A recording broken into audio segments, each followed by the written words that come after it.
Também temos o projeto das gestantes, no qual elas participam da construção do próprio enxoval, junto com o grupo das artesãs que trabalham aqui. Elas vão fazer a bainha do coelho, da fraldinha, da toalha, e assim elas fazem uma conexão melhor naquele momento com o bebê, né, e consigo mesmo. É um momento muito importante. E logo após o período que elas passam, elas levam um enxoval de bebês. Então o DEPOM está aberto aqui a receber alimentos não perecíveis, itens de enxoval de bebês, tudo para a gente poder alimentar esses projetos, né, que funcionam e funcionam muito bem. Não só agora, mas já tem vários anos e na pandemia não parou, então continua. É uma ação contínua, tá? Bom, mas também, aqui não só o social, né? Principalmente a divulgação do espiritismo, o estudo da doutrina. Nós estamos aqui com os cursos ESG, UESG, o acolhimento, estão com as inscrições abertas, que é o curso inicial, tá? E também, às quintas-feiras à tarde, fazemos a explanação do Evangelho, 14h30. 14h30 estamos iniciando com a explanação do Evangelho, uma hora de relógio, 15h30. É uma atividade híbrida. Quem não puder estar presente, participa online no Meet. Fazemos também o trabalho de visita aos policiais militares através do projeto Bom Pastor. Nós fazemos as visitas tanto das residências quanto em hospitais. Fazemos esse trabalho de capelania hospitalar também. E eu queria convidar para compor a mesa o nosso vice-presidente, Coronel Wilson Dutra, nosso dirigente de mesa hoje.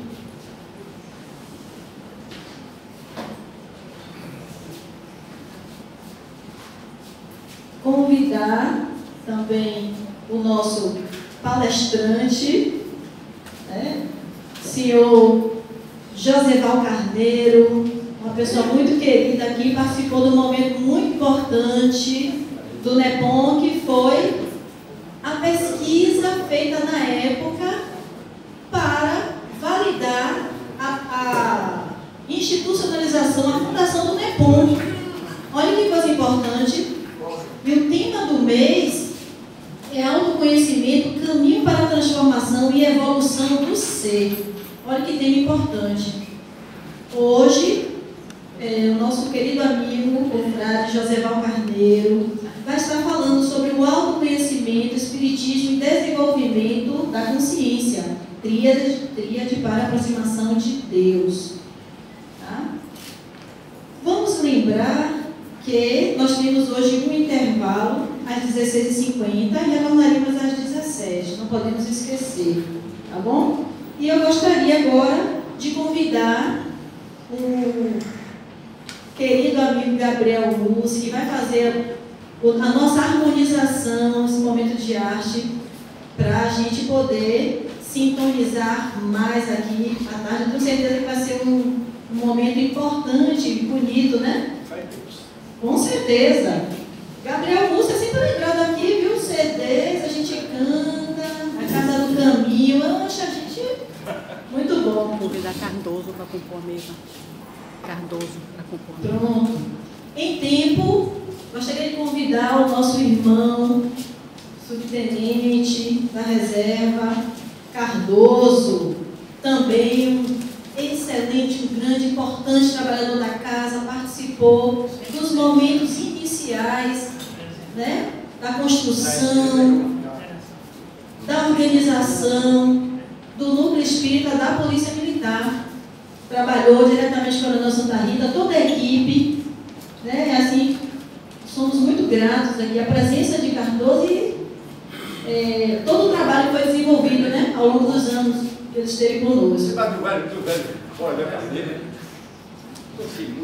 Pronto, vamos passar agora para o momento de arte. Gabriel Mussi, o momento é seu.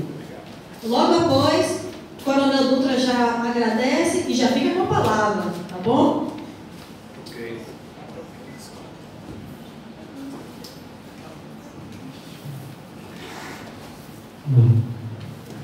Um prazer estar aqui com vocês, tá bom? Casa do Caminho Maestra.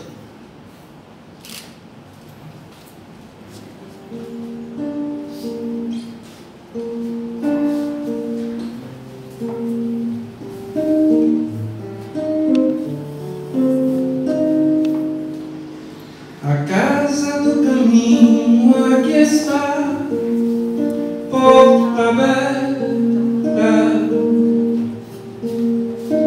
para todo que aqui quiser entrar, porta aberta. Temos a flor da oração para ofertar, porta aberta. E a mão amiga para sempre acalentar, porta aberta. Ó luz do céu, derrama sobre nós o seu amor. Ó luz do céu, inspira-nos nesta caminhada, que cada passo seja dado em direção do que ensinou o amável peregrino, e cada gesto iluminado pelo amor auxilie e todos sejam bem-vindos. A casa do caminho aqui está, porta aberta para todo que aqui quiser entrar, porta aberta. Temos a flor da ação para ofertar, porta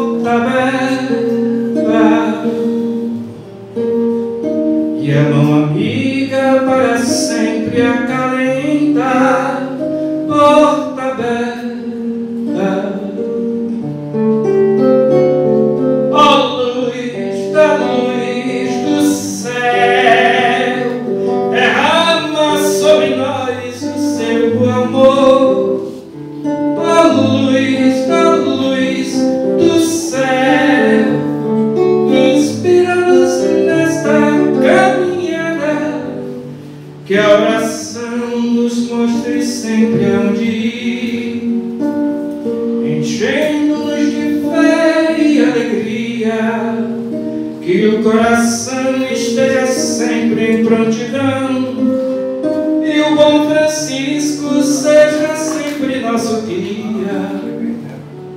A casa do caminho aqui está, porta aberta, para todo que aqui quiser entrar, porta aberta. Temos a flor da oração para apertar, porta aberta, e a mão amiga para sempre acalentar, porta aberta. A casa do caminho aqui está, porta aberta, para todo que aqui quiser entrar, porta aberta. Temos a flor da oração para apertar, porta aberta, e a mão amiga para sempre acalentar, porta aberta. Que este centro sempre seja uma porta aberta, não é? É o que todo centro espírita deve ser.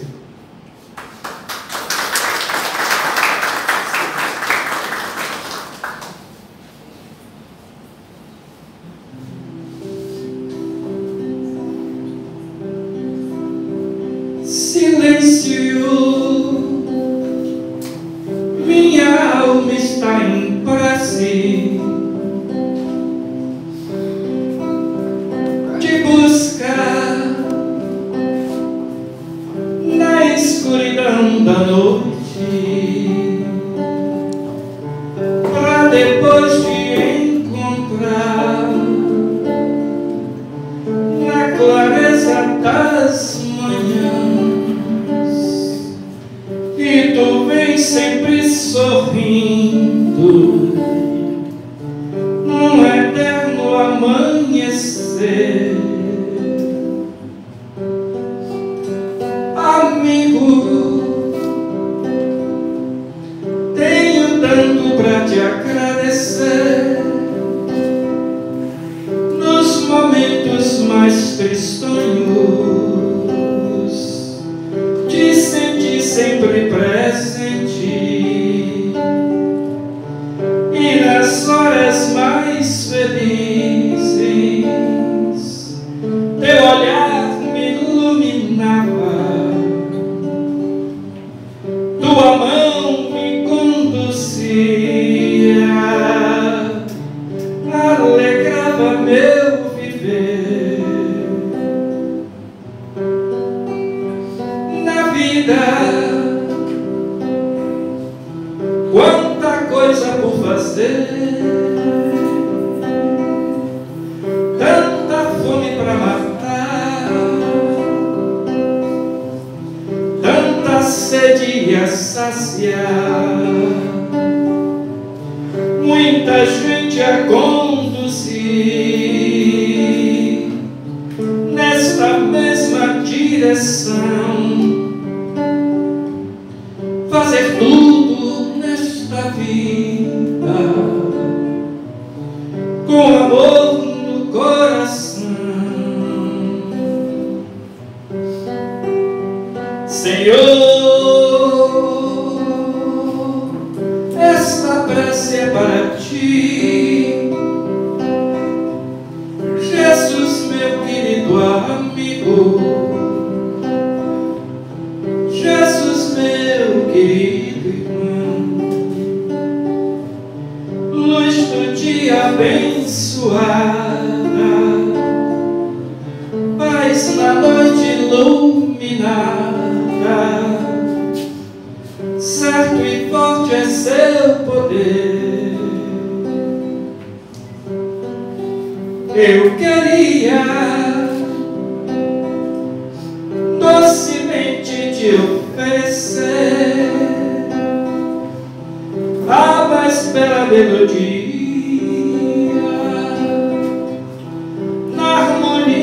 harmonia do amor, de viver todos os dias, fazer tua moradia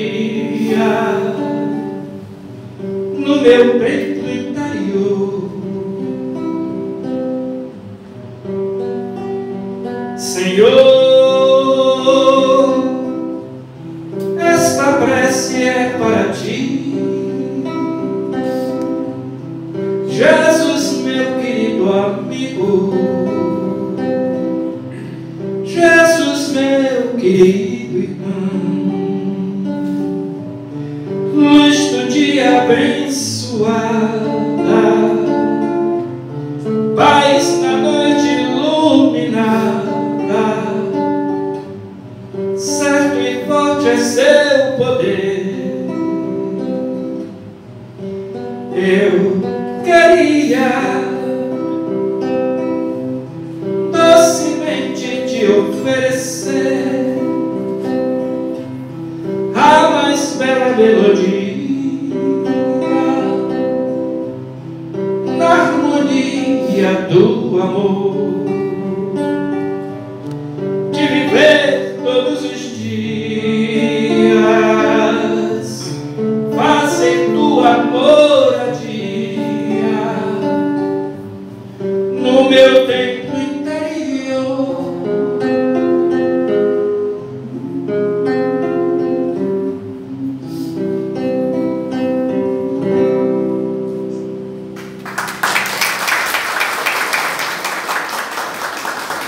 Para encerrar, já agradecendo aqui pelo convite, não é? Eu gostaria de cantar a canção para Francisco.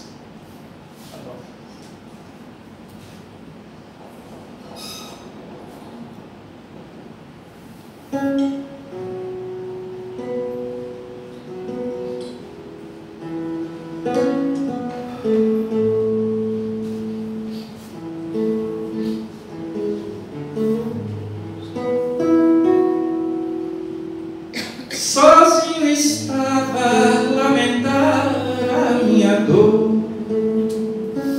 chorava triste sem ter esperança. Minha canção era de quem não tinha amor, só tinha a presença das lembranças. E foi Jesus quem te enviou para me ajudar, para me transformar no que eu sou. Tu és amor, tu és Jesus. Por isso não me canso de dizer que te amo, Cavaleiro da Luz. Eu vou lembrar de você onde estiver. Quero dizer do bem que você me faz. Quero falar da luz que emana de ti, que sou feliz, pois estás junto a mim. Quero viver do teu viver da minha vida. O meu cantar é o cantar dos que acreditam, pois sei que estás em todo lugar, no mais alto dos céus, no fundo do mar, na brisa do ar que alimenta a esperança. Francisco, quero estar em ti sempre, que minha alma esteja sob a tua paz. Jesus está em ti, tu estás nas aves do céu, nos peixes do mar, na natureza em flor, na presença do amor. Vem me ajudar a carregar a cruz, Francisco, cavaleiro da luz.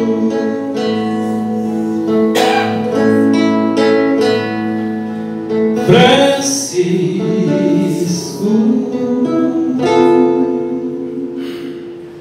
cavaleiro da luz.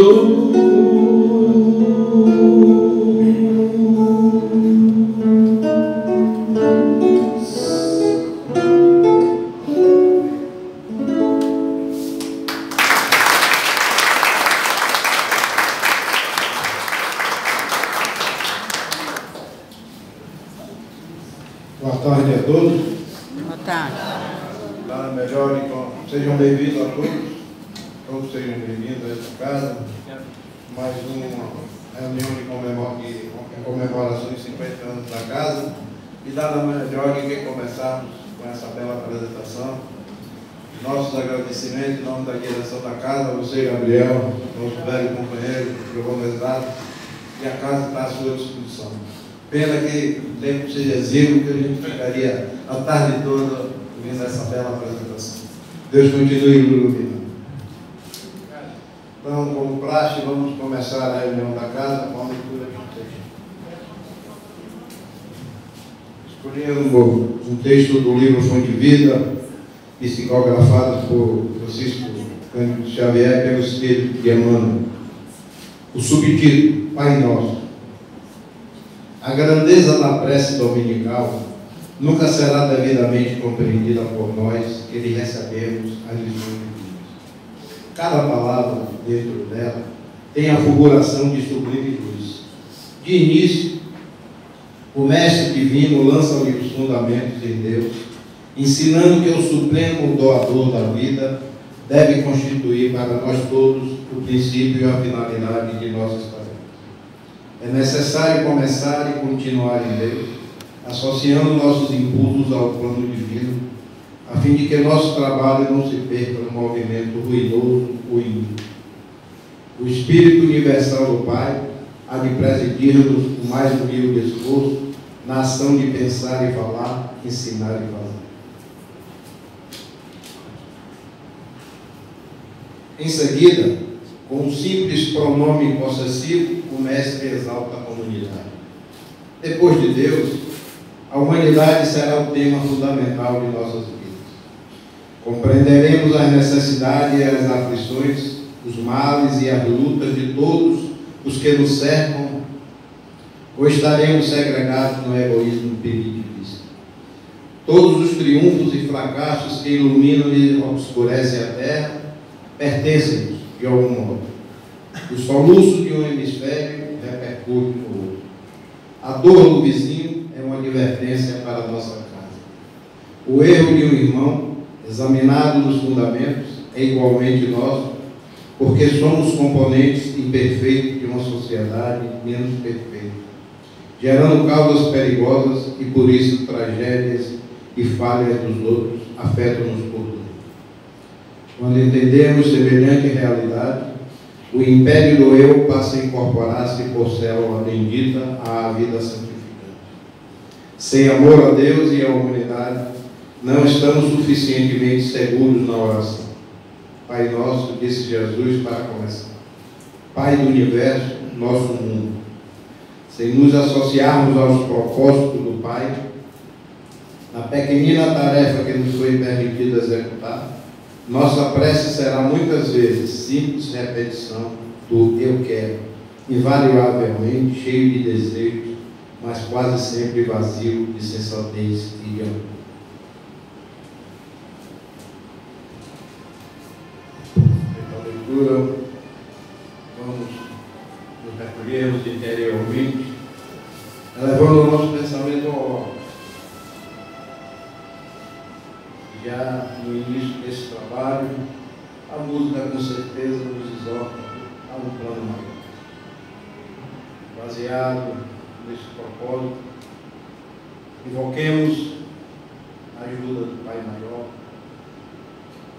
ao qual pedimos assistência aos trabalhos desta tarde, aos mentores de luz e aos guias espirituais da casa, iluminando a todos nós, para que estejamos sempre receptivos a todos os ensinamentos que serão com certeza trazidos nesta tarde, inspirando ao nosso irmão palestrante para que possa trazer e discorrer sobre o tema escolhido, acolhendo a todos nós, encarnados e desencarnados, que com certeza estamos aqui nesta casa em busca do melhor propósito. Cada vez mais evoluir para cá. Por tudo isso, amado Mestre, com a tua permissão, damos por iniciados os trabalhos. O palestrante desta tarde é o nosso amigo, irmão e confrade, Joseval Carneiro. Nós estamos comemorando 50 anos, nada melhor do que buscarmos, resgatarmos a história deste mundo. E Joseval Carneiro, que é advogado, jornalista, escritor, professor universitário, foi diretor do Jornal Espírita e presidente da Federação Espírita do Estado da Bahia. E juntamente com os coronéis Zacarias Mustafa e Gilson Rios, ajudaram o Lepon, junto ao coronel Santa Rita, a criação desse grupo que frutificou. Então você é um dos responsáveis por essa árvore frondosa que é uma. Seja muito bem-vindo e mais nada justo do que nesse dia aqui, exatamente 17 de agosto de 1974, ocorreu a primeira reunião do DECOM. Nós estamos trazendo um dos seus fundadores para falar e discorrer sobre a nossa vida. Seja bem-vindo.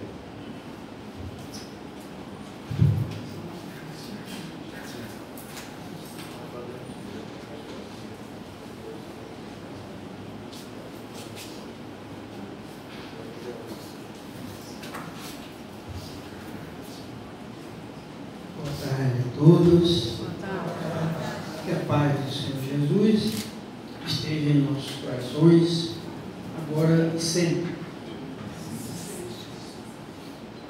Nosso queridíssimo Francisco Cândido Xavier, ele pediu a Jesus que desencarnasse um dia de alegrias. Ele não queria sentir no semblante de todos qualquer sombra desagradável.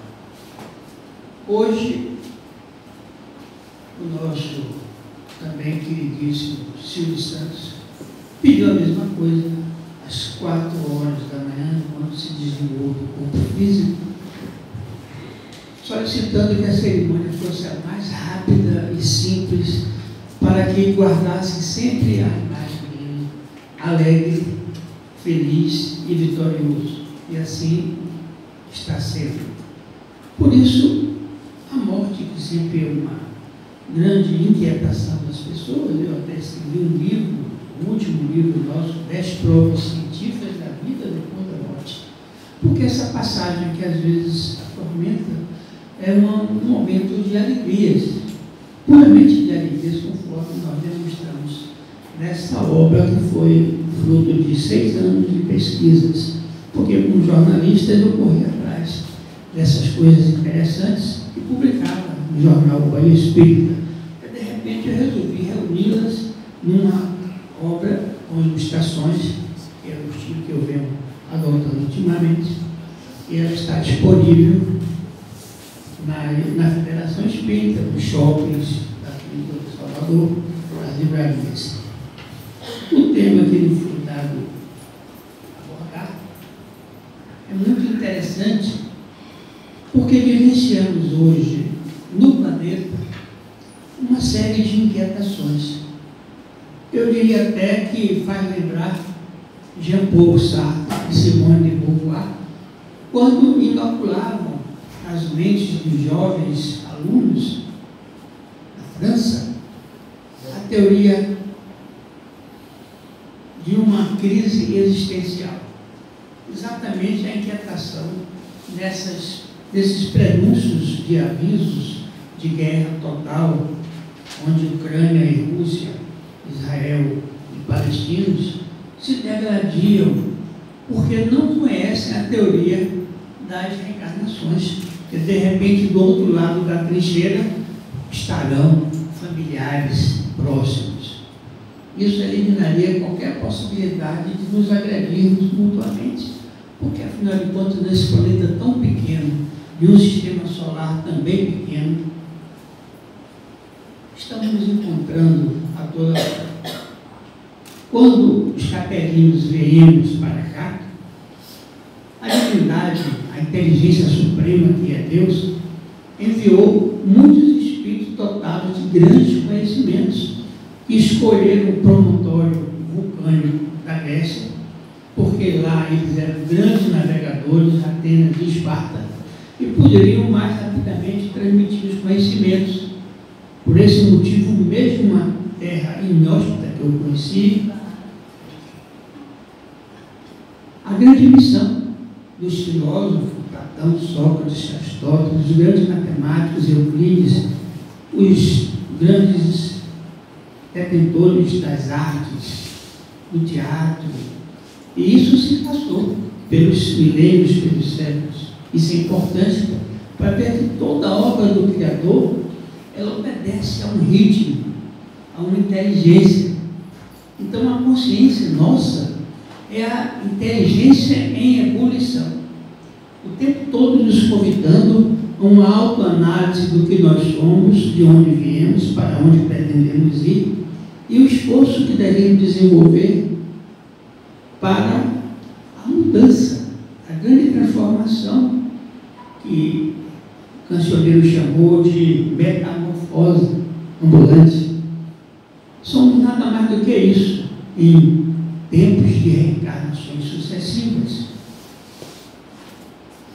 Um casal de jovens, de idosos, visitava pela primeira vez Nova York, e já no final da tarde, o dia começava a escurecer, sobreveio uma súbita chuva, e eles correram para a primeira marquise, estavam num bairro periférico,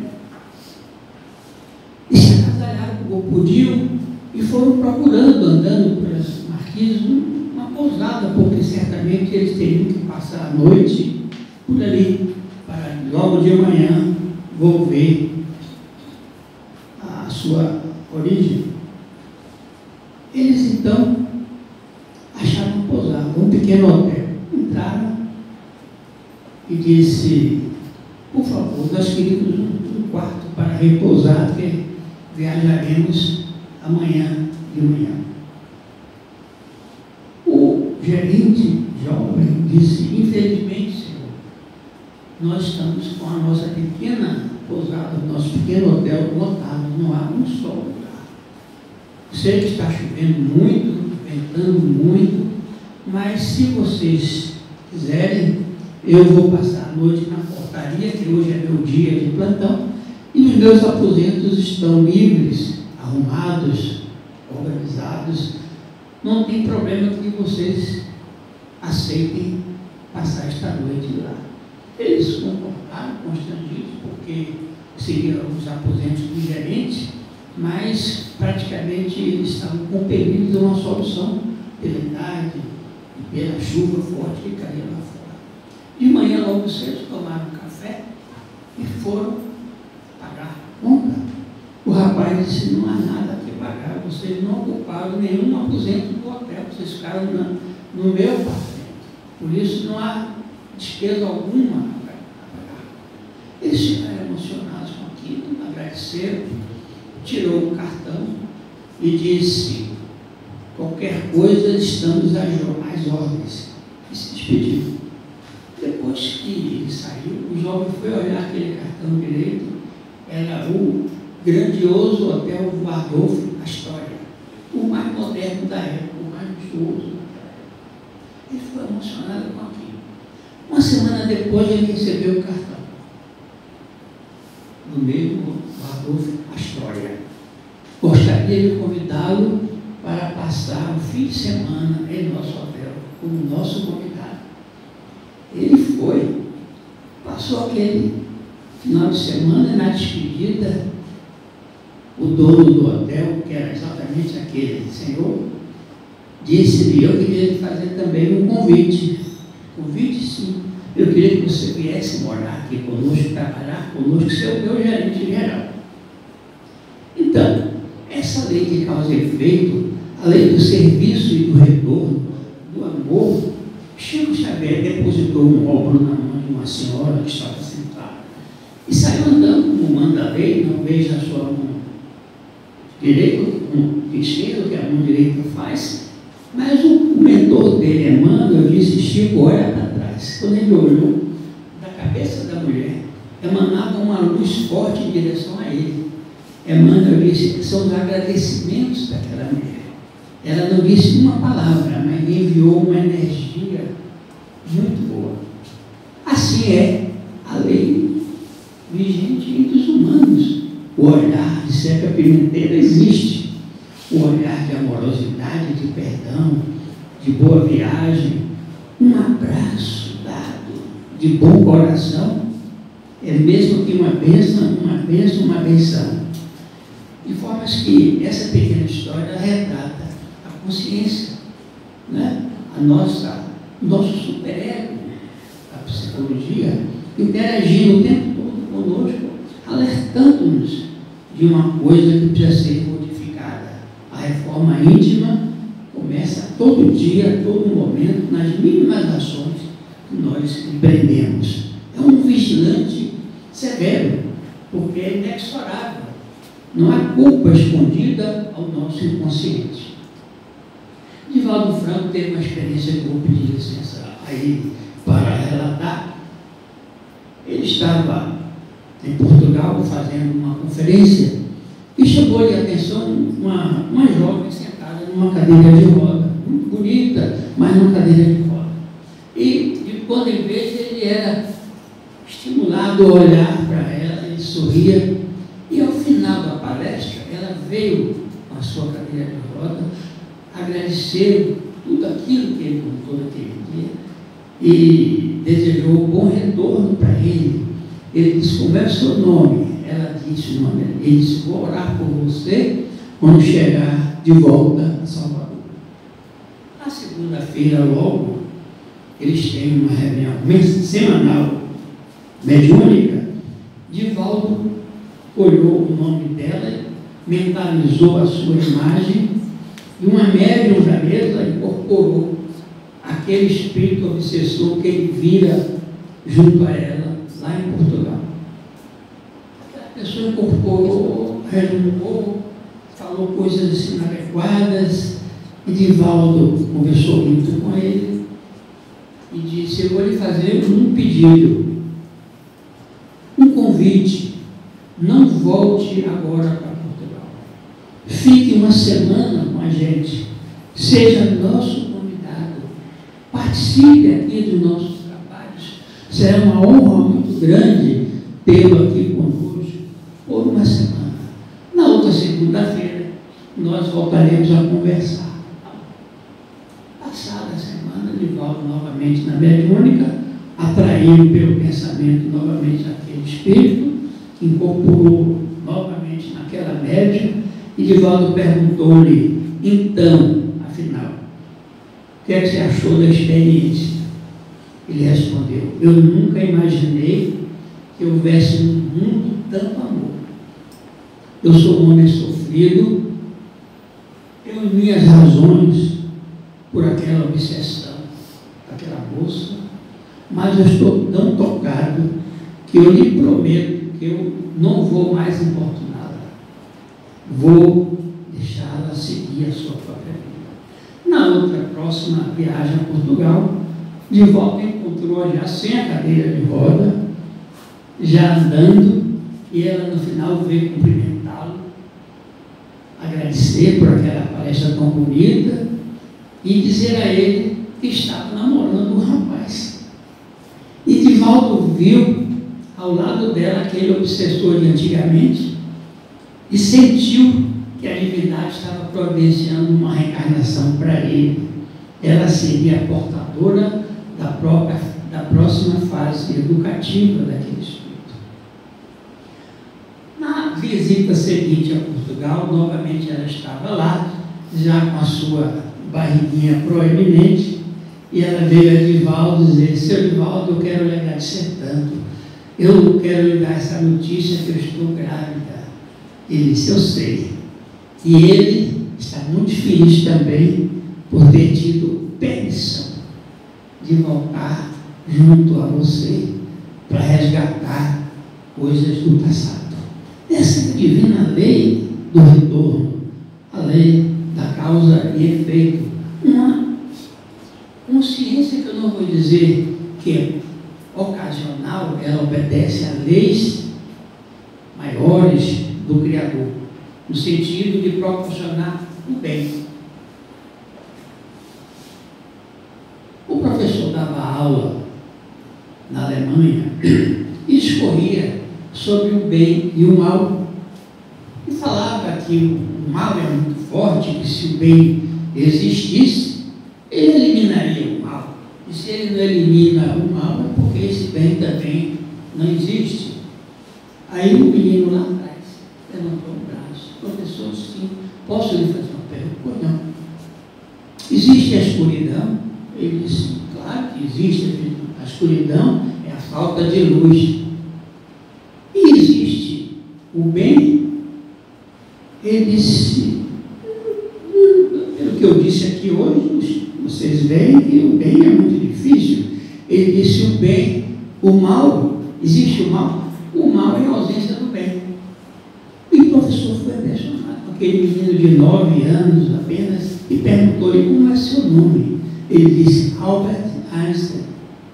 Então, espíritos superiores, Divaldo conta-nos também que 200.000 espíritos evoluídos reencarnaram no mundo, né?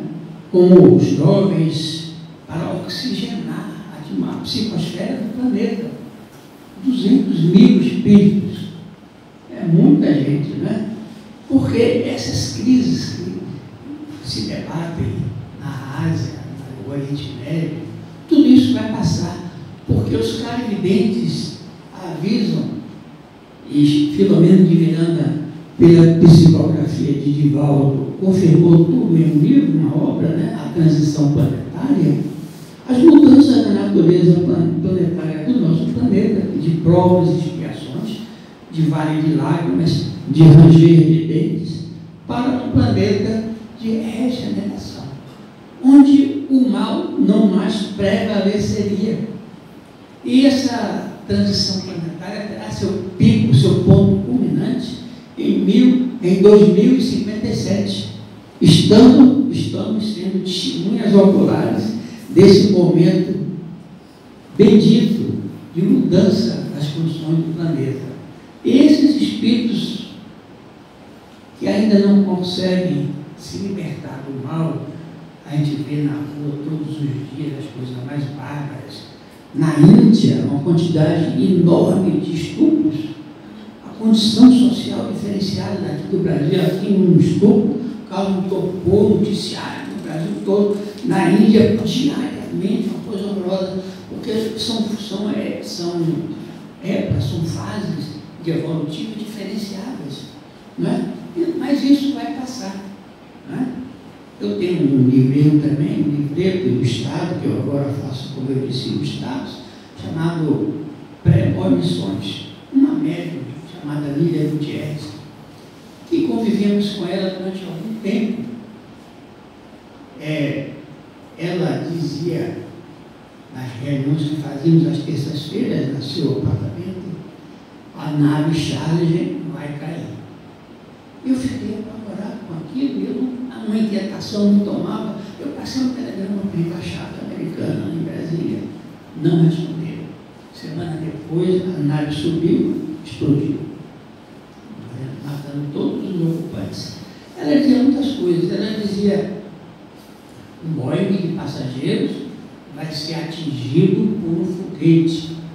Eu achei aqui, um Boeing tem muita gente. Eu disse, mas aonde? Ela disse, no Oriente. Mas aonde?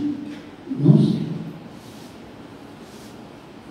Semanas depois, um Boeing atravessou a linha divisória com o Irã, entrou no espaço aéreo, alguém lá embaixo apertou o botão.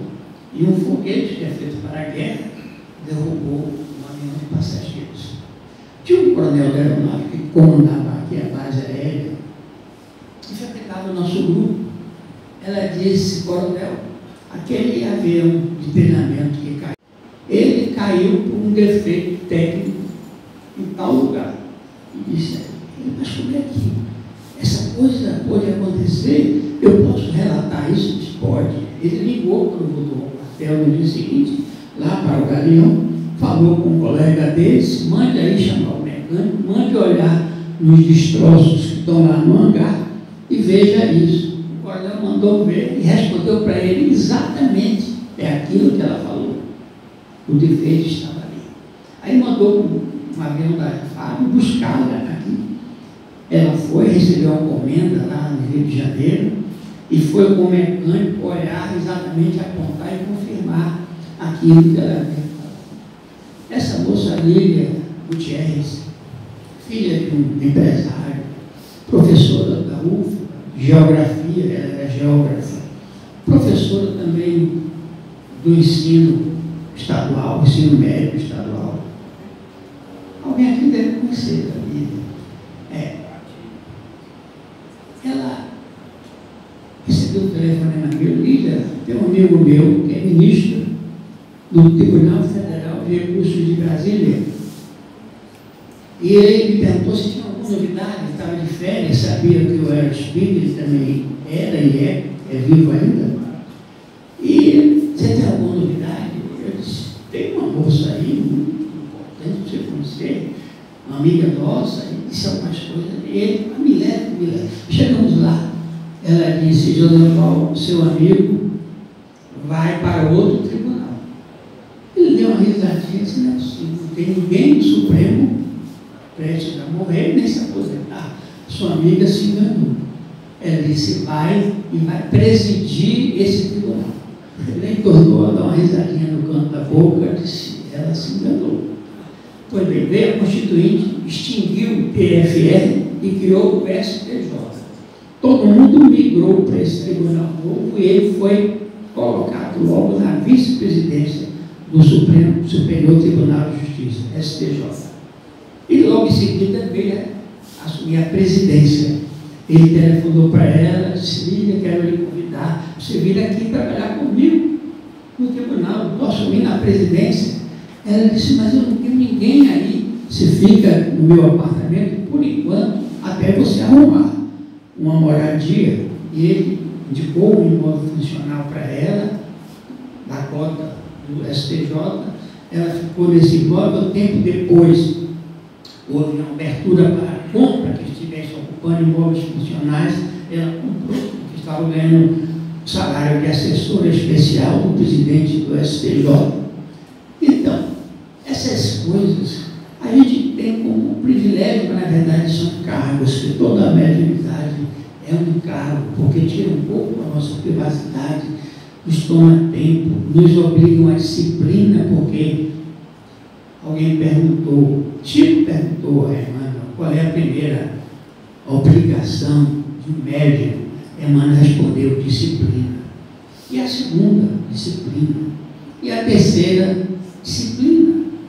Porque o médium, ele tem uma grande responsabilidade.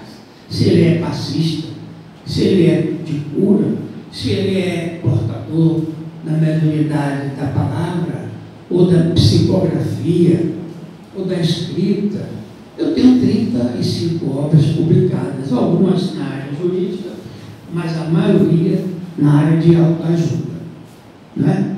E quase sempre eu só faço gastar, não consigo recolher nada, porque a maioria das vezes os centros espíritas tão humildes e não tem nem como, e terminam dando os livros, etc. Ali tem alguns livros nossos. Mas então, esse é um cargo meu, é uma contribuição por muito que Deus me deu. Eu fui muito beneficiado em minha vida profissional, muito mesmo. Perdi grandes oportunidades por vacilos, né? Uma delas não perdi porque eu fui visitar a Secretaria da Justiça e tratava um assunto, tinha uma vaga para psicóloga, minha esposa, a primeira falecida, era psicóloga, e quando eu vim embora de Brasília para cá, ela ficou lá. E eu não consegui trazê-la, porque o presidente era Antônio Carlos Magalhães, e ele mandou todo mundo voltar e assumir seus cargos. Ela estava aqui no TRE, voltou. E eu fui lá na Secretaria da Justiça, no governo de Valdir Pires, falei com o chefe de gabinete, que tinha uma vaga, porque o juiz, que era o diretor da penitenciária Lemos Brito, tinha se aposentado. Eu disse, se você quiser, ela vem de graça, é só fazer um pedido ao Senado e colocá-la no setor de reinserção do presidiário que vai ser liberado. Ele disse, e o senhor faz o que na vida? Eu disse, nada, estou aposentado. Mas o senhor fez o quê? Ele disse, eu fui muitas coisas, fui oficial da PM, depois fiz concurso para delegado, me aposentei como delegado. Pronto, o quê? É o homem que a gente estava precisando para dirigir a penitenciária, Lemos de Brito. Eu disse, mas eu não quero. Eu estou em casa trabalhando, fiz uma reciclagem, estou advogando, não tenho nenhum interesse, mas é um cargo importante e a gente precisa do senhor. Eu vou indicar o seu nome ao secretário. Ele disse, olha, eu venho aqui amanhã para conversarmos mais sobre esse pedido da convocação da psicóloga. Quando eu voltei lá, ele disse, já mandamos o ofício para o secretário, ele já mandou preparar o ato, já está na mesa do governador, desfiado, lhe nomeando diretor da penitenciária. Mas naquela noite primeira, eu fui me contar com a Lídia, e ela disse, se você for, você vai passar momentos difíceis, porque você não vai concordar com o tráfico de drogas, não entra e sai, você vai mandar apurar, sua família vai sofrer restrições, e outras coisas mais estão por acontecer. Ora, o colega que foi para lá, Pita, era major na época, Pita passou dificuldades, começou uma onda de motins no Brasil todo, e o chefe de gabinete dele tomou uma gravata, uma faca no pescoço, foi um horror. Aquilo ia ser para mim. E ela disse, não vá. E eu fui lá e disse a ele, não quero. Diga ao nosso governador que eu agradeço muito, mas eu não quero mais trabalhar. E assim, Lídia me ajudou muito. As premonições delas eram sempre de origem universal. Ela não veio para prestar serviços pessoais, mas sempre que tinha alguém com algum probleminha, ela ajudava. E eu fui um dos mais beneficiados, não sei se era merecimento, ou ela gostava muito de mim, mas o fato é que a interação que as meninas médias, né? Se o mundo espiritual influenciava muito no mundo material, resposta, muito mais do que podeis imaginar. Não raro eles vos dirigem. Então nós somos dirigidos quando oramos, quando interagimos, orar e vigiar pelo bem. Nós somos criados para o bem. Nós somos falados para o bem, para a felicidade, para a amorosidade. Né? Eu vejo que o clima aqui ficou bom, né? A energia se espalhou, porque a energia é coletiva, é do ambiente, é do grupo, né? Ela já está pairando entre nós. Eu fiz aqui alguns lembretes para a gente não esquecer nada. Um rapaz de 17 anos, chamado Antônio Andrade.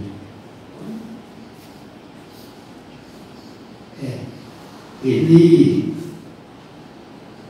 era muito estudioso, Alexandre Andrade, um menino de 17 anos, muito bem aquilado com a pesquisa, com o conhecimento, com os estudos. Ele foi ao Cazaquistão participar de um campeonato mundial de biologia.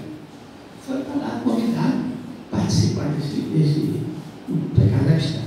Tempos depois, ele foi novamente convidado para... Ele era portador de autismo.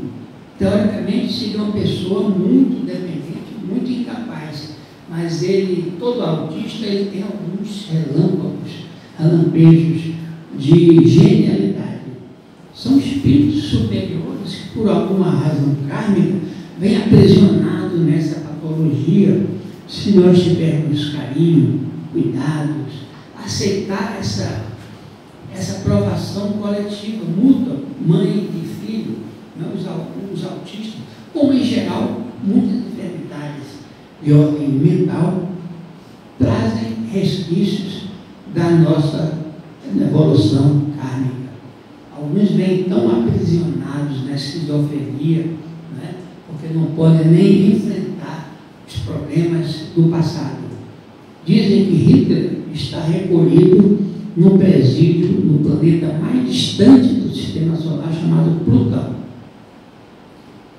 E Mahatma Gandhi, que dizia que o amor de um pode suplantar o ódio de milhões, pediu a Jesus permissão para ir para lá, ficar com ele.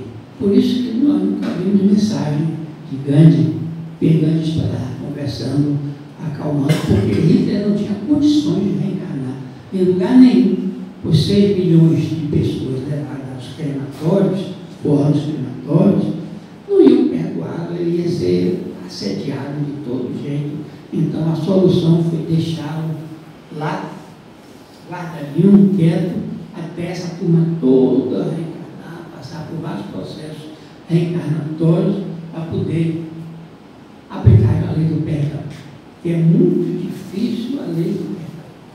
Né? Perguntaram a Jesus se devia perdoar uma vez, ele disse 70 vezes 7. É uma metáfora para significar incondicionalmente perdoar, relevar qualquer coisa que nos faça, né? Relevar. Aliás, Silvio Santos diz o seguinte: os meus inimigos eu boto embaixo do braço e saio com ele, andando. Interessante a filosofia desse homem, né? Alegre, sorridente, né?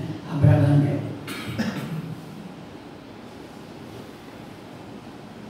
Eu gosto de fazer um roteiro para não esquecer de nada, né?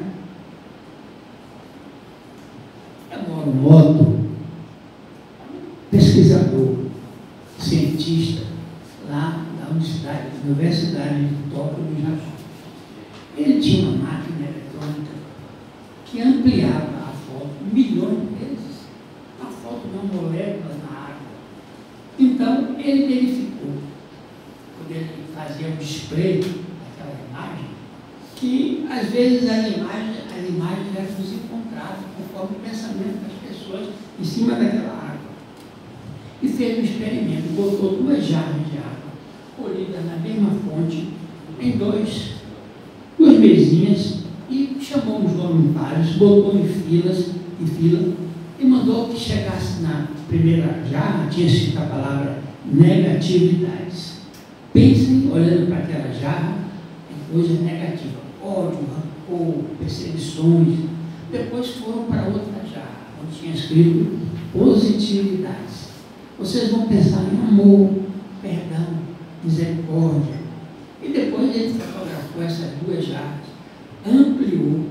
Quando ele apresentou o display da negatividade, eram formas, as mais disformes possíveis. Quando ele botou o display das imagens positivas, era um hexágono perfeito. Se o corpo humano é constituído 70% de líquido, se você pensar positivamente, você está se harmonizando, né? E está criando nas suas células, do fígado, do baço, do pâncreas, do coração, elementos positivos, harmonizados. Porque o câncer, por exemplo, é uma desarmonia que ocorre nas pessoas. Temos uma amiga, frequentadora lá do nosso centro, que era Pirata, ela acabou de se curar de um câncer no seio. Ela é oficial de justiça, formada em direito, formada em administração, formada em economia, uma menina brilhante, e não se desarmonizou. Ela procurou Marta, é Marta que leva ela no médico, é Marta que leva ela para aqui, para ali, irmã que é fascista nessa casa. Minha esposa, a segunda esposa, viúva também, né? Que Deus me deu, porque com 30, 40 dias de viuvez, eu já estava tendo uma arritmia muito grande, já estava tendo umas dores cordiais terríveis, a ponto de parar o carro na rua, por dores. E uma colega nossa, que me pediu para fazer uma audiência trabalhista para ela em Candeias, ficou assustada e disse: olha, você não pode ficar vivenciando aquele sofrimento de 11 meses no hospital português, você tem que mudar a sua mente para coisas diferentes. E aí assumiu a direção do carro, viemos para cá, ela é casada com o Marcial Souza, trabalhou comigo no Detran, morreu de coração também, ela também era viúva. E ela disse: amanhã à noite vai ter um aniversário no nosso grupo de aplicação de concursos da Fundação Carlos Chaves. Vamos lá, para você se distrair. Né? E eu sentei-me justamente junto de Marta. Né? Depois todos foram dançar. Ela disse: vai dançar com Marta. Ela é viúva também.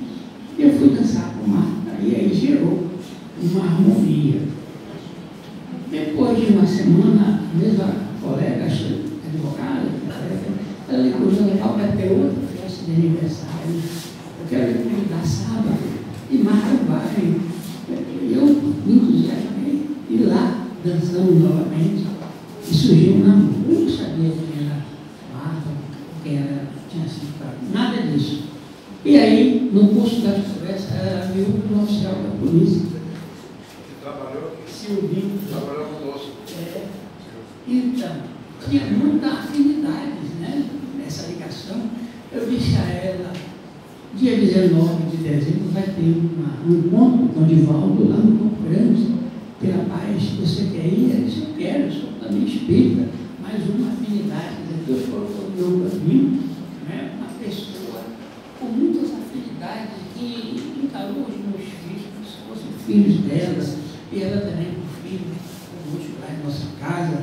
Então, eles interferem em nossas vidas, como disse Sérgio Kardec, muito mais do que podemos imaginar.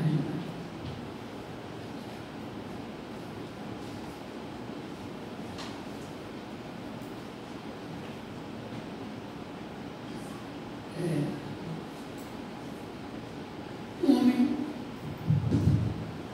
ele foi procurar um sábio. Se eu vier procurar um Senhor, eu gostaria muito de ser sábio também. Muito bem, sente aí um pouquinho. Aí eu conto nele, as pessoas lá, você fica aí. Ele ficou ali e olhando pela janela engraçada do quintal, ele viu um bambuzal que balançava ao sabor dos ventos. O bambuzal ia lá embaixo e voltava. Isso é interessante, não quebra. Ele pensou: puxa, por que não quebra? Porque ele é flexível. Nós temos que ser flexíveis, lenientes. Contudo, as faltas do próximo, a gente gosta muito de ver o cisco no olho do vizinho e não enxergamos uma trave no nosso olho. Nós somos assim, rigorosos fiscais do outro e lenientes, extravagantemente lenientes nas nossas faltas. Precisamos, ao contrário, sermos severos nas nossas faltas e sermos lenientes como Jesus com aquela mulher que disse, simplesmente escrevendo com o dedo na areia, sentado no chão, enquanto os acusadores, todos com a pedra na mão para iniciar o processo de lapidação da adúltera, ele disse: atire a primeira pedra, aquele de vós que não tiver pecado.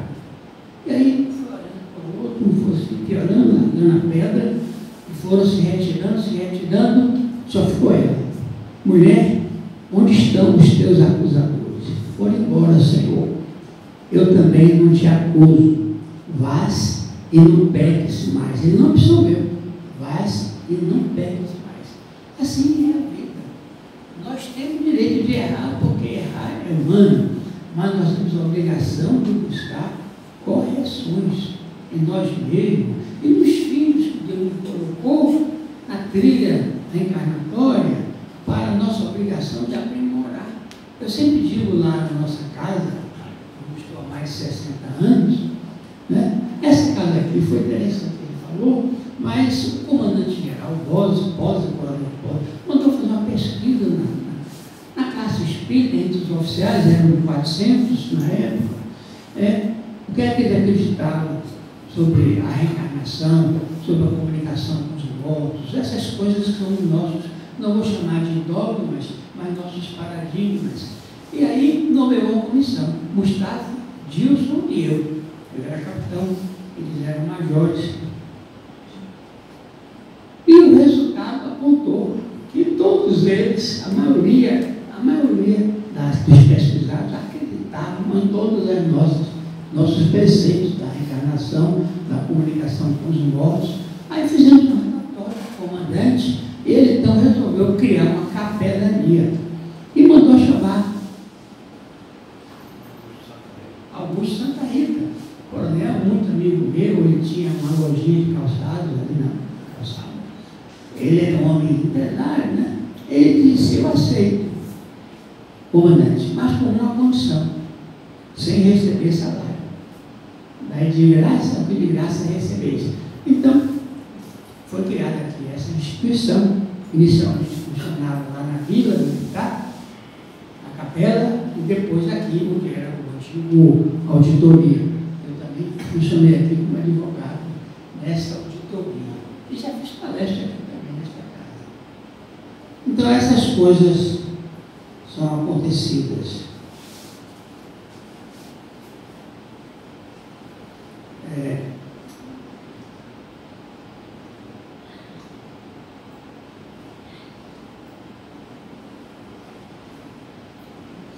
Então, o rapaz que ia falar com o sábio chegou de comer, já olhou muitas coisas aqui, já estava olhando o bambuzal, me admirando como ele inclina a terra, praticamente ao nível do solo, e não quebra, porque ele é leniente. O sábio falou para ele. E você tem que aprender muitas coisas. Aí meteu a mão no aquário, tirou um peixinho, entregou a ele. Dê uma olhada aí nesse peixinho, depois ele diz alguma coisa. Ele voltou lá para a sala dele, onde estava atendendo uma consulta. Passado meia hora, ele voltou e fez: como é? Gostou do peixinho? O que é que você achou? Eu estava vendo que ele tem a cor vermelha e a cor branca nas escamas. Ele é assim, vermelho e branco. São as cores desse peixinho. Muito bem. E quantas escamas ele tem? Eu não contei não, então conte. Aí voltou para a sala, continuou a consulta dele, meia hora depois voltou: quantas escamas tem? Ele disse: contei todas uma por uma. Fez assim a sabedoria. À primeira vista você vê algumas coisas, na segunda vista você vê mais alguma coisa, e assim por diante. A sabedoria consiste em você olhar e observar, que é diferente. Você buscar as causas. Nós gostamos muito de julgar sem analisar as causas. E uma das coisas que o Espiritismo nos ensinou é a lei de causa e efeito. Por que é que fulano age assim? Essa bandidagem que está aí não é que queiramos absolvê-los ou que eles não mereçam os rigores da lei. Mas se nós aplicarmos a doutrina espírita, vamos também buscar as causas que levaram aquele jovem, muitas vezes de 15, 16 anos, já fazendo bobagem, tomando celulares, correndo atrás, derrubando pessoas idosas, maltratando, às vezes empunhando facas e armas. Então, alguma coisa levou esse jovem, e ele merece uma atividade, eu não digo punitiva, mas uma atividade ou reinserção social, uma atividade reeducativa. Né? Agora, em cima? Então, só para terminar essa temática santíssima, a gente tem que reportar as parábolas de Jesus. Bem-aventurado os pobres em espírito, porque a pobreza leva à humildade. Uma das coisas que nos atormenta muito é o orgulho.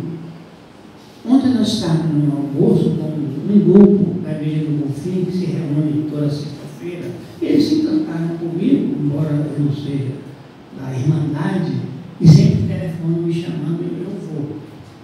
E aí, eu disse a eles, tantas vezes tenho vindo aqui, nosso grupo é um grupo muito seleto, tem um médico, psiquiatra, neurocirurgião, gente, né, já madura, e essas moças não dão muita atenção à nossa mesa. Nós somos 15 pessoas, 15 clientes toda sexta-feira, e elas não dão muita atenção. Nós somos um fator, estamos lá todos de cabelos brancos, né? Pessoas assim respeitáveis, ali bem na entrada do restaurante, isso atrai outras pessoas. Quando você vai no restaurante, né, você faz correr os olhos para ver como é que está o ambiente. Se o ambiente estiver de cachaçada, você talvez não queira, não seja seu ambiente, né? Não quero discriminar quem gosta de tomar seu álcool, mas as pessoas falam alto. Eu entrei no shopping lá em Portugal. Eu disse, vamos entrar aqui para ver se a gente come alguma coisa, assim, umas 6h30 da tarde, mas estava um silêncio enorme. Eu disse, deve estar fechado, mas quando a gente passava pelas portas, olhava, tinha funcionários dentro das lojas, tudo calado, tudo ali, esperando o cliente. Quando nós chegamos na praça de alimentação, tinha gente, mas em silêncio, comendo, outros sendo atendidos, silêncio. Morei nos Estados Unidos, não se conversa dentro do ônibus. Por quê? Porque é que interessa o vizinho, a sua conversa aqui, você está batendo um papo em altas vozes com os outros colegas que estão lá adiante, parece que está na Fonte Nova. Vem, fulano, nós estamos no pasto estocando, na linha de estoca, né? Um aqui e outro lá, aquela conversa gritante. Eu não gosto, eu gosto do silêncio, que é, aliás, um respeito ao outro. Fomos eu e Marta num restaurante, que ela gosta muito de McDonald's, lá em Santiago do Chile. Quando nós entramos, estava lotado, sentamos numa mesa com o nosso pedido. O vizinho que comia do lado e conversava, a gente não ouvia o que ele estava falando, tão baixinho que ele se comunicava, porque tem que respeitar os demais. Uma das coisas que meu pai me ensinou na academia da PM, ele era professor de direito, introdução à ciência do direito, são os primórdios, os princípios do direito, é o seguinte, o meu direito termina quando começa o outro. Não é uma coisa simples, mas você vai andando no shopping, esses corredores larguíssimos do shopping, se você não prestar atenção, alguém lhe derruba, porque vem de lá, aceleradamente, se você não sair de baixo, como se diz, você pode tomar uma queda, porque a gente aprendeu a olhar só o seu umbigo.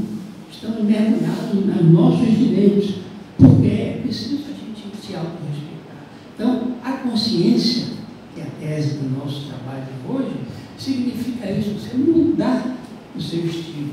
Você chega no Rio Grande do Sul, você vê um estilo de conduta de gente bem diferenciado, porque são populações com uma grande história de imigrantes italianos, alemães, japoneses, né?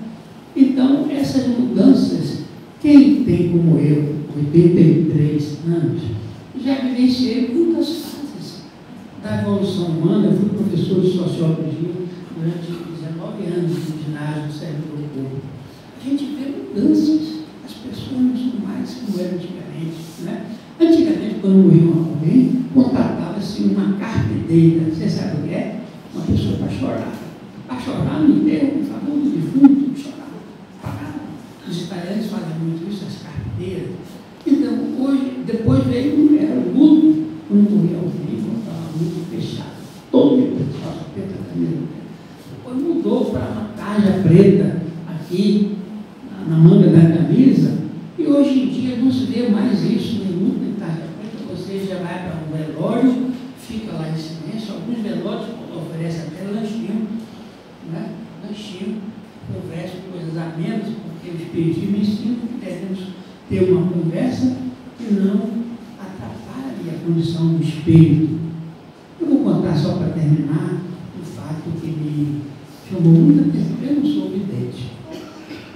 E tinha um colega meu, Armando Umi, que era delegado, a esposa me telefonou, dizendo que ele tinha falecido. Estamos juntos para o concurso, entramos juntos na Polícia Civil, e ele era advogado do escritório do meu pai gostava muito dele, e eu também. Aí, a esposa ligou às 16 horas, aqui na Saudade. Eu disse, olha, eu não vou poder, porque eu tenho outro compromisso, acho que é uma palestra. Mas eu vou passar aí. Eu fui lá, na Saudade, meio-dia, quando eu cheguei, só estava ela, 2 filhos e mais uma pessoa. Eu disse, como é que foi assim? Eu disse, não sei, eu dormindo. Aí eu fui até o caixão, quando eu olhei, você sabe aqueles embalsamados lá do Egito, que eu estive no Museu do Egito, né? Caveira, eu fiquei sem entender como é que ele tinha se acabado daquele jeito. Depois, conversando com um colega, sério, ele começou a beber muito depois que se aposentou, porque a gente tem que ter um compromisso que eu vou fazer depois que me aposentar. Começar a frequentar um ambiente social, um ambiente filantrópico, um ambiente religioso, um ambiente desportivo, alguma coisa para não sentir falta quando se aposentar. E ele, não coitado, se entregou à bebida. E eu, na mesma hora, tem coisas que acontecem comigo que eu não controlo. Vem, eu disse a ele, sai daí. Você não pertence mais a esse corpo. Saia desse corpo. Eu sabia que esse era o erro na terra, ali na Saudade, né? Eu não queria ver meu amigo embaixo da terra, ali colado naquele corpo. Só fiz dizer isso quando o padre chegou e disse, boa tarde. Aí parei ali, fui lá, recepcionado, ele disse, a senhora vai me ajudar na missa? Eu disse, não sei. Aí ele se ajeitou, botou aquela estola, botou as coisas, aquela mesinha, botou isso tudo, e eu ali do lado dele sem saber o que é que eu ia fazer. Quando ele estava no ofertório, é o momento mais vibrante da missa, né? Levantou. Aí uma coisa mandou eu virar e olhar para o caixão. Aí eu vi uma luz sair do caixão. Era o Espírito atendendo o meu pedido. Saia daí, você não pertence mais a esse corpo. Quando o Chico Xavier esteve internado no hospital, a imprensa se ajuntou lá embaixo, com as câmeras apontadas para a janela do quarto onde o Chico Xavier estava. E uma daquelas câmeras registrou uma luz chegando, parecendo um cometa, né? Pá, e penetrando por aquela janela. Eram os espíritos de luz chegando. Quando ele foi examinar o que ele tinha filmado, apareceu essa luz, esse feixe de luz fortíssimo, penetrando pela janela. Nós somos energia, o corpo é energia coagulada, diz André Luiz, né? O espírito é energia quintessenciada, dissoluta. Então, essa consciência dessas coisas todas vão ajudando a nos elevarmos na escala evolutiva dos tipos que Kardec colocou 3 corpos: corpo físico, corpo espiritual e o corpo espiritual. Mas os hindus colocam muitos outros corpos celestes ou espirituais, não é? Os altos corpos, você vai se desdobrando em luz até chegar à condição mais pura do espírito. O tempo acabou, não? Então essa, meus amigos, era a mensagem que eu tinha para lhes dizer. Ele me disse que vai dar um intervalo e depois perguntas. Eu estarei aqui. Bem, dentro da nossa programação, nós vamos ter 10 minutos de intervalo, com inúmeras opções. A livraria, obras das nossas artesãs, produzidas ali na casa, e lá fora vamos alimentar o tempo, para que a gente mente sana no corpo sano. Então a gente tem também a opção do lanche, para aqueles que quiserem. Inclusive serve de receita para custeio das nossas atividades sociais. E batizar e noticiar, você que é um dos criadores, um dos precursores do NEPOM, nós temos aqui o soldado Everson. Cabo já? Daqui a pouco chega a general. Ela já é um crescimento do NEPOM. Ele é o responsável pelo núcleo espírita da polícia em Feira de Santana. Então nós estamos interiorizando também, levando essa doutrina para todo o estado da Bahia.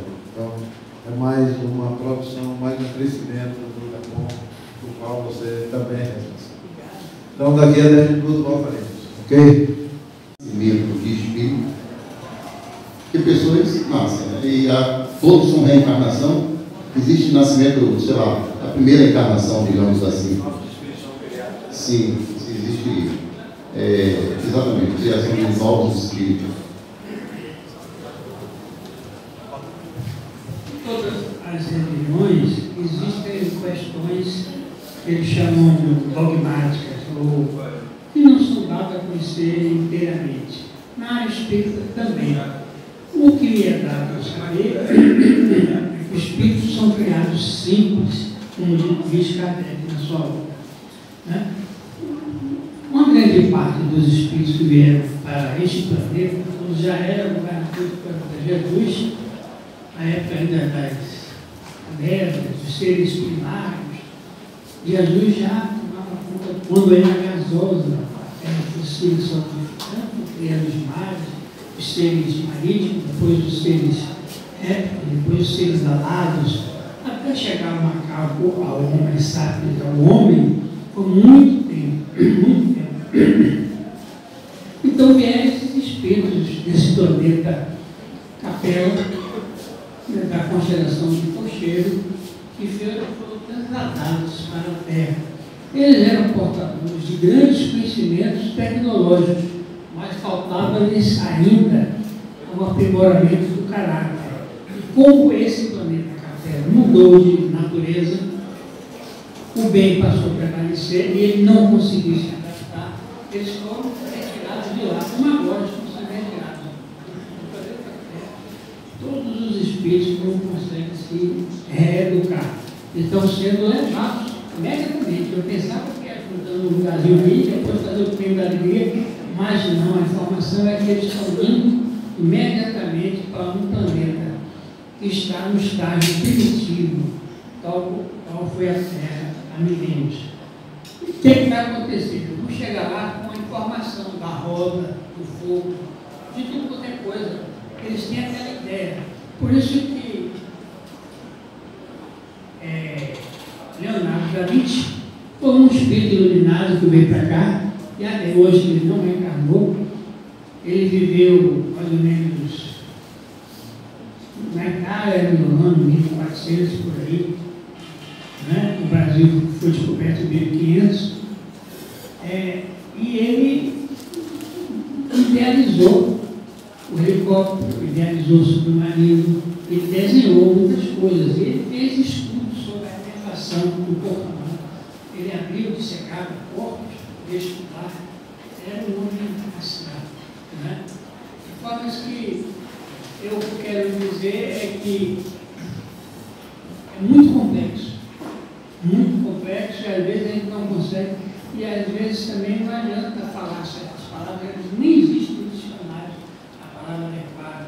O André Luiz foi um médico em vida, Carlos Chagas, sanitarista, e ele escreveu muitas coisas, 18 obras, o André Luiz. Eu aconselho quem gosta de ciência estudar as obras de André Luiz. É interessante, viu? Interessante, as obras de André Luiz. E agora tem uma série psicológica de Joana de Anjos, o Rivaldo também está penetrando os arcanjos da mente humana. É uma coisa interessante, porque o espiritismo se aproxima muito da psicologia. Eu tenho 2 pós-graduações em psicologia e sei que cada vez mais os psicólogos, os psiquiatras estão penetrando. Lá em Campinas, São Paulo, existe uma associação de medicina de espiritismo e aqueles médicos de Campinas, todos têm uma sensibilidade muito grande para o espiritismo, né? Porque eles estão vendo que dentro desse cérebro tem coisas infindáveis para serem faladas, discutidas e apresentadas. Alguém tem mais algum comentário? Só permitir, se você permitir, complementar, pode ser? Está vendo? Não, você mais atender diretamente a pergunta dele. Existe, na minha mulher, na casa do pai tem muito irmão. Então, há de convir que com a sabedoria divina a terra seria devido ao tratamento que nós temos em Marte, uma parte já fomos à Lua e tantos outros planetas, como também os extraterrestres, que é tido como são pessoas de outros planetas mais evoluídos que eles. Mas para responder diretamente sua resposta, a cada momento são criados novos espíritos. Porque tem muitos mundos, tanto inferiores à Terra, a criação é permanente. A população espiritual aumenta cada vez mais.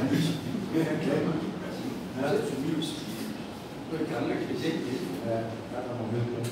Porque esse espírito que vem pode já ter sido criado, mas o que ele perguntou é no originário, a cena. Eu, capitão Igor, tem uma. Boa tarde. A gente encontra ainda alguns irmãos do Espiritismo, às vezes agindo com intolerância perante outras doutrinas religiosas, inclusive espiritualistas, né? Às vezes esquecendo que o Espiritismo no Brasil já foi considerado crime, já foi discriminado, já sofreu a intolerância. A criação do núcleo espírita aqui foi uma luta também para conquistar seu lugar, né? E diante dessas ações, né, eu me recordo muito antes de frequentar aqui o NEPOM, eu frequentei há algum tempo o centro de Arapiraca, lá no Confim, encontrei o senhor lá algumas vezes, e lá tem um trabalho muito interessante, casa cheia, fila, às vezes eu assisti a palestra do lado de fora, só que é uma outra forma de cultuar, diferente do que eu vejo aqui no NEPOM. Existem formas mais certas, mais corretas, ou tudo está dentro da doutrina, tudo é divino? O que é que o senhor pode falar sobre isso? Olha, eu sou liberal. Fui presidente da federação, estou nesse centro há 60 anos, casa de Arapiraca, onde lá, o Preto Velho, chega lá o espírito do Preto Velho, às vezes o espírito até com um anel no dedo, mas ele chega na forma onde ele cresceu mais, quando ele foi escravo, né? Então ele se apresenta dessa forma por humildade, né? Também os índios são portadores de uma grande espiritualidade, né?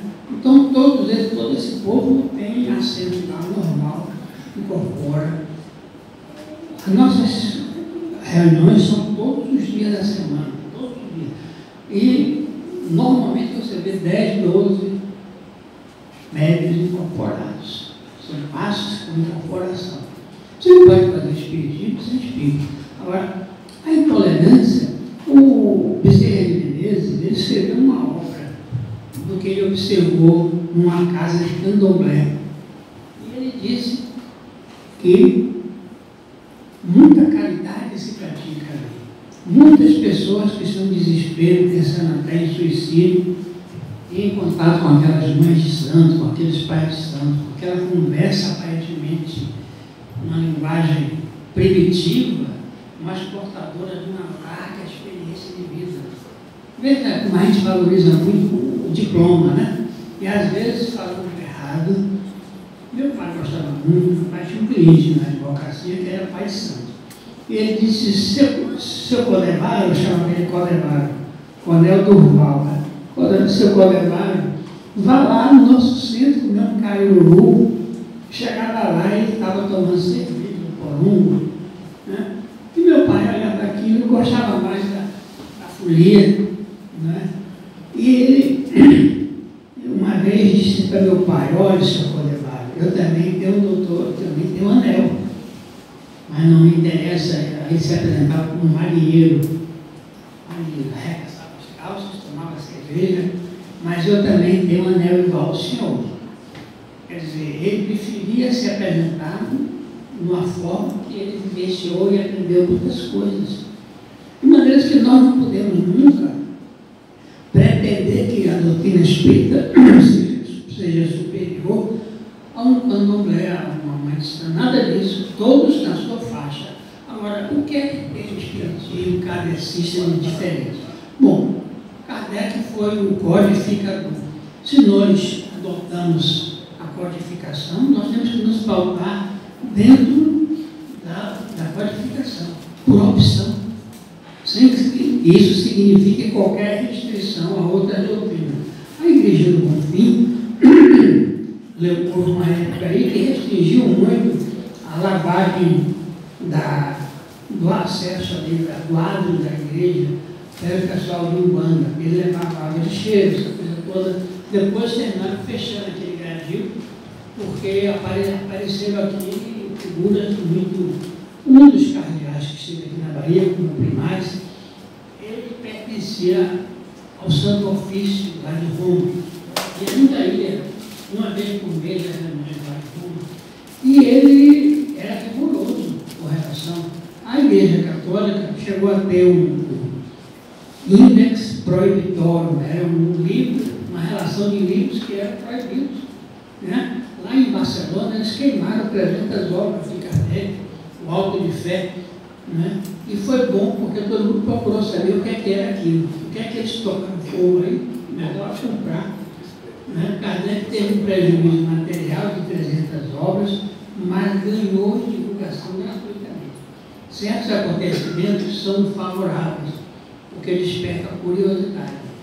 De maneira que nós temos que viver fraternalmente. O Zé Medrado faz muito essa interação com todas as religiões, né? Divaldo também faz muito isso, para poder quebrar um pouco essa coisa, porque os evangélicos, por exemplo, há grupos evangélicos aí que fazem realmente muita coisa ostensiva contra o pessoal de Umbanda, né? Mas é um erro, intolerância. Jesus não foi intolerante, né? Jesus não brigou contra Roma, que ocupava o poder na Palestina. Judas pensava que ele era o Salvador, era o homem que ia libertar do jugo romano, porque os romanos cobravam impostos. Mas Jesus não estava ali para isso, ele dizia: meu reino não é deste mundo.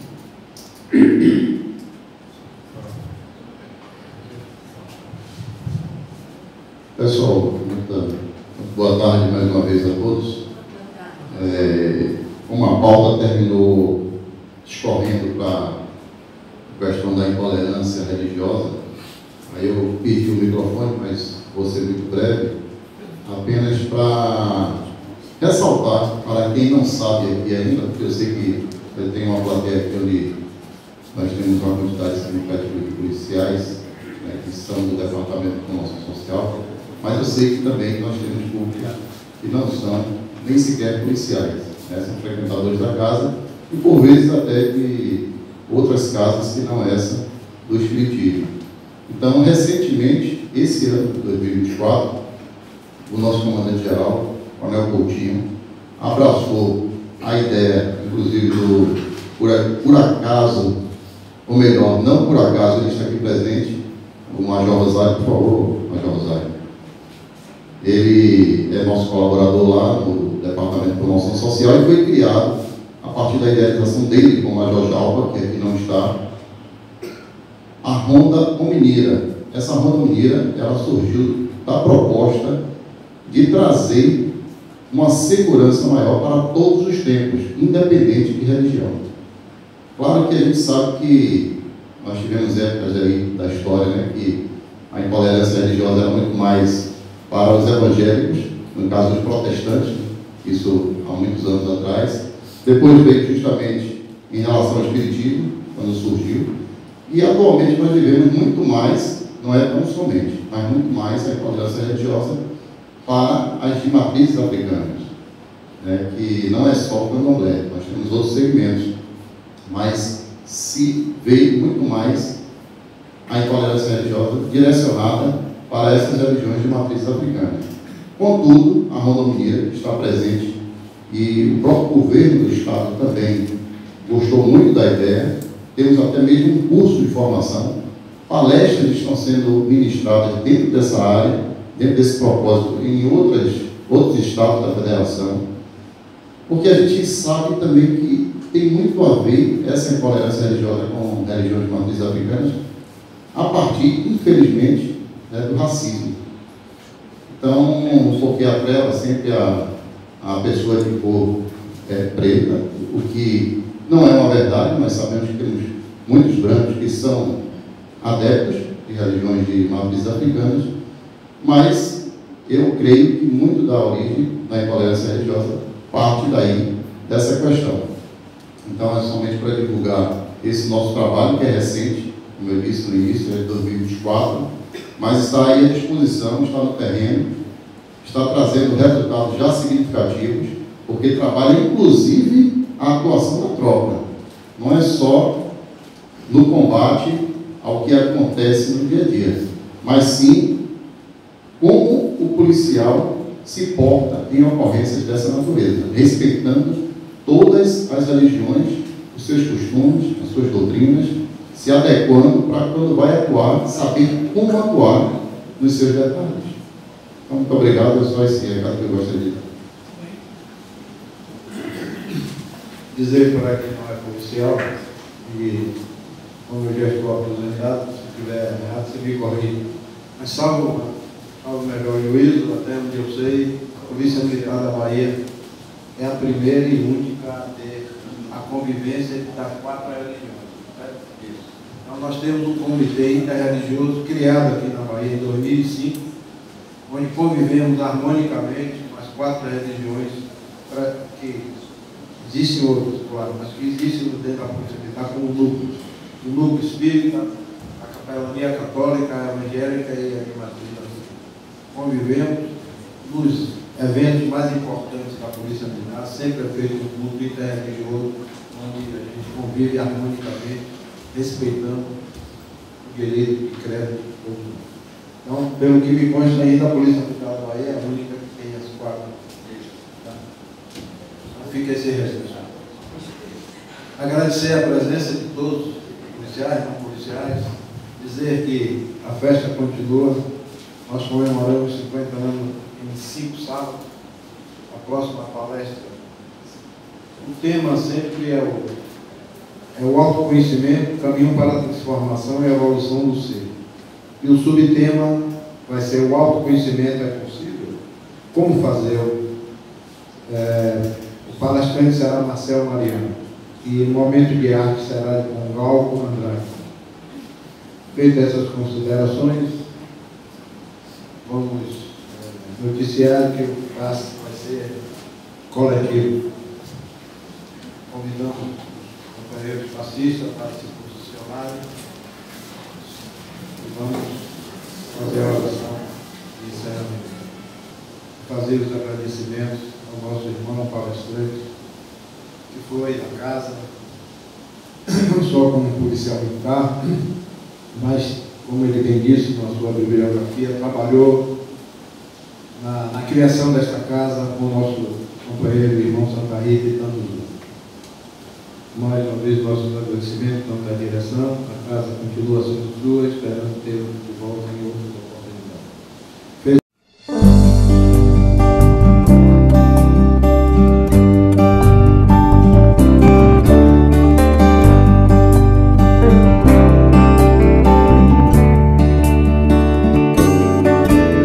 Conhece-te a ti mesmo e a verdade conhecerás. Veja como o mundo mais belo será. A sabedoria é chave de evolução. É preciso entender, superar a razão. Conhecer o mundo, conhecer você. É preciso crescer, autoconhecer. Tu és um mundo cheio de amor. Existe um universo lindo em seu interior. Desvende os mistérios do seu coração. Acharás tanta paz para dar. Solte a tristeza, viva com emoção. Num mundo de tanta beleza, é preciso amar.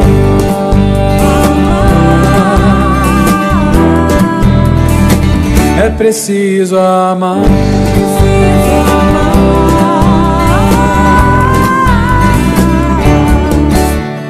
Desvende os mistérios do seu coração, acharás tanta paz para dar. Solte a tristeza, viva com emoção, num mundo de tanta beleza. É preciso amar.